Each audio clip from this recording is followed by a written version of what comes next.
سبيل الدموع سبيل مريح تنهدى يا صاحي كي تستريح. Assalamualaikum warahmatullahi wabarakatuh. Alhamdulillahirabbil alamin. Bahagia rasanya bisa bersua kembali dengan sahabat semua di channel Lembar Islam ini. Mudah-mudahan Allah senantiasa ridho memberikan kita karunia kesehatan yang sempurna serta dimudahkan segala urusan kita dunia wal akhirah. Amin ya rabbal alamin. Al-Kahfi. Selain kisah-kisah para nabi, dalam sejarah Islam terdapat juga cerita hikmah lain seperti Ashabul Kahfi. Kisah ini menjadi bukti nyata saat iman tertancap kuat di hati seseorang, tidak akan mudah digoyahkan, tak peduli lagi meski nyawa taruhannya. Yakinan akan tetap bersemayam hingga ajal menjemputnya. Kisah Ashabul Kahfi termasuk tanda-tanda kebesaran Allah Subhanahu wa Ta'ala. Ada banyak kejadian yang sepertinya mustahil terjadi, namun dalam kenyataannya hal tersebut benar-benar nyata yang Allah tunjukkan. Dan ini merupakan kisah yang sangat istimewa hingga Allah Subhanahu wa Ta'ala mengabadikannya dalam Al-Quran, menyematkannya menjadi nama salah satu surah di dalam Al-Quran, yaitu surah Al-Kahfi. Dalam surah tersebut yang merupakan surah ke-18 dalam Al-Quran, Allah Subhanahu wa Ta'ala menceritakan kisah para Ashabul Kahfi atau para pemuda Kahfi yang menghindari kezaliman penguasa demi mempertahankan akidah dan keleluasaan penghambaan untuk beribadah kepada Tuhannya, yaitu Allah Subhanahu wa Ta'ala. Ashabul Kahfi adalah sekelompok pemuda beriman yang hidup pada masa Raja Dqiyanus di Romawi, beberapa ratus tahun sebelum diutusnya Nabi Isa alaihissalam. Kisah yang juga diterangkan dalam surah Al-Kahfi ayat 9-26 ini menceritakan tentang para pemuda yang bersembunyi di dalam gua untuk melarikan diri dari kejaman dan kedzaliman Raja Dqiyanus. Bukan tanpa alasan, pelarian mereka lakukan untuk mempertahankan keimanannya. Kronologi kisah Ashabul Kahfi melansir dari beberapa sumber. Ashabul Kahfi terjadi semasa kepemimpinan Raja Dqiyanus di sebuah negeri Afasus sejak tahun 249 sampai dengan 251 Masehi. Raja Dqiyanus adalah seorang raja penyembah berhala yang kejam. Beliau selalu mengancam akan menghukum mati siapa saja yang tidak mematuhi dengan perintahnya. Begitu pula yang terjadi kepada beberapa pemuda dari golongan bangsawan yang menentang keras untuk menyembah berhala. Raja Dqiyanus pun memerintahkan para pengawal untuk membawa pemuda tersebut ke hadapannya, dan kemudian ditanya mengapa mereka tidak mau menyembah berhala. Dengan lantang mereka menjawab bahwa alasannya tidak mau menyembah berhala tidak lain adalah ingin menyembah Allah Subhanahu wa Ta'ala.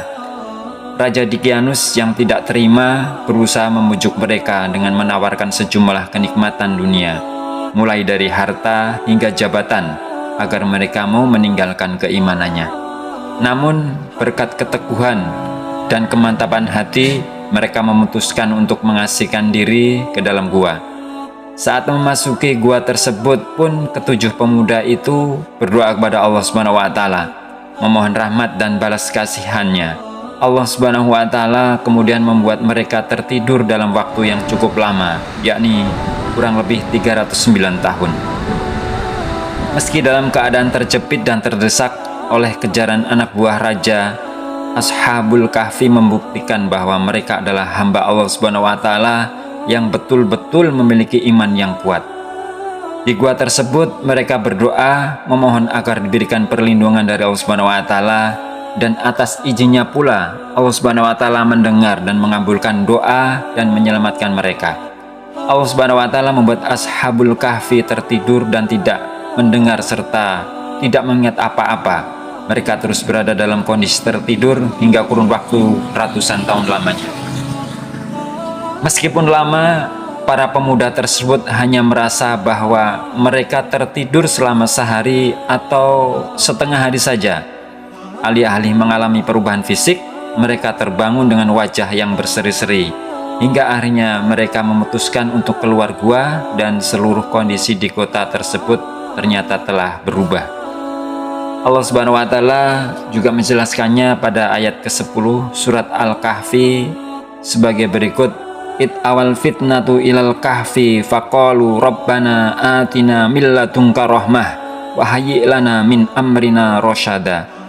Yang artinya, ingatlah tatkala pemuda-pemuda itu mencari tempat berlindung ke dalam gua, lalu mereka berdoa, wahai Tuhan kami, berikanlah rahmat kepada kami dari sisimu dan sempurnakanlah bagi kami petunjuk yang lurus dalam urusan kami.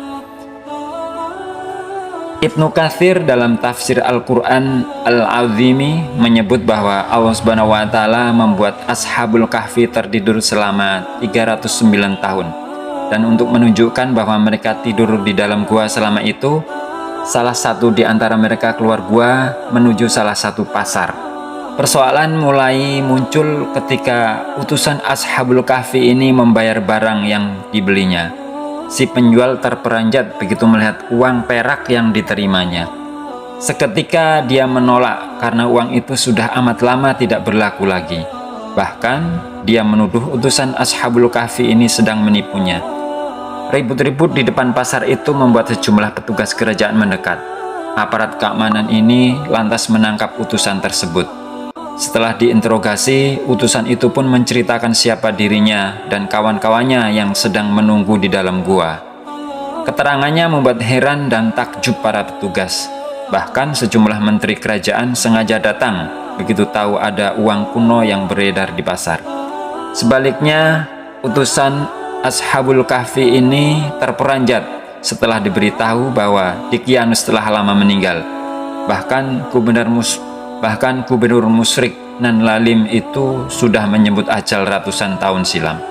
Sadarlah dia bahwa kini negeri tanah airnya dipimpin Theodosius, raja yang beriman kepada ajaran Nabi Isa alaihissalam. Keimanan yang juga dipeluk para Ashabul Kahfi. Tersiarlah berita ke tengah masyarakat tentang orang-orang soleh penghuni gua yang bangkit lagi setelah 3 abad ditinggalkan. Khalayak mulai berbondong-bondong menghampiri gua di gunung tempat bersemayamnya Ashabul Kahfi. Mereka begitu bersemangat untuk menyaksikan dengan mata kepala sendiri. Sementara itu, utusan yang tadi ditugaskan ke pasar telah kembali bersama para sahabatnya di dalam gua. Lautan massa memberikan jalan kepada arak-arakan Theodosius yang hampir sampai di lokasi Ashabul Kahfi. Ketika akan memasuki gua tersebut, sang raja melihat para penghuni gua sedang tertidur lelap. Pada saat itulah Allah Subhanahu wa taala mencabut nyawa pemuda-pemuda tersebut. Semuanya meninggal dunia dengan tenang, termasuk utusan yang sebelumnya turun ke pusat kota. Bahkan demikian pula dengan anjing yang selama ini menjaga pintu gua tersebut. Mereka mulai tidur dari zaman pemerintahan Raja Daqyanus dan baru bangun setelah beberapa generasi raja berganti. Setelah ratusan tahun mereka pun dibangunkan oleh Allah Subhanahu wa taala dan masyarakat beserta raja saat Ashabul Kahfi bangun sudah beriman kepada Allah Subhanahu wa taala. Dalam ayat yang lain Allah Subhanahu wa taala berfirman yang artinya, kemudian kami bangkitkan mereka dari tidurnya untuk kami menguji siapakah dari 2 golongan di antara mereka yang lebih tepat kiraannya tentang lamanya mereka hidup dalam gua itu. Surah Al-Kahfi ayat 12.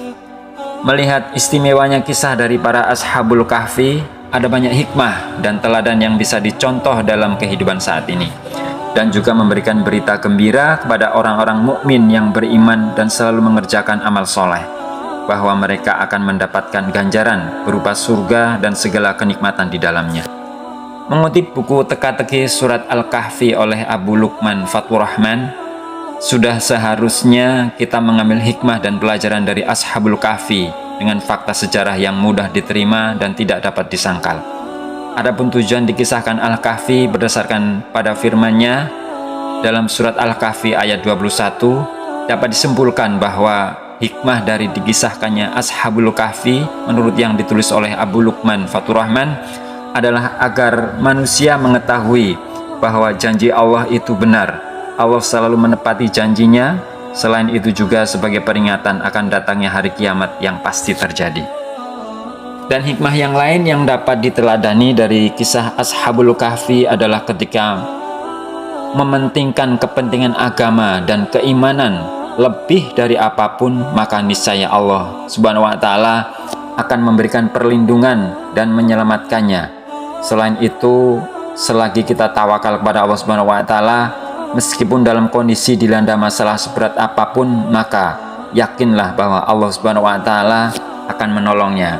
Kemudian dalam ayat yang lain juga Allah berfirman, fa inna ma'al usri yusra, inna ma'al usri yusra. Maka sesungguhnya beserta kesulitan ada kemudahan.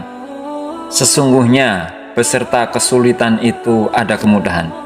Dalam ayat yang lain, surah Al-Baqarah ayat 286, bahwa Allah tidak membebani seseorang melainkan sesuai dengan kesanggupannya.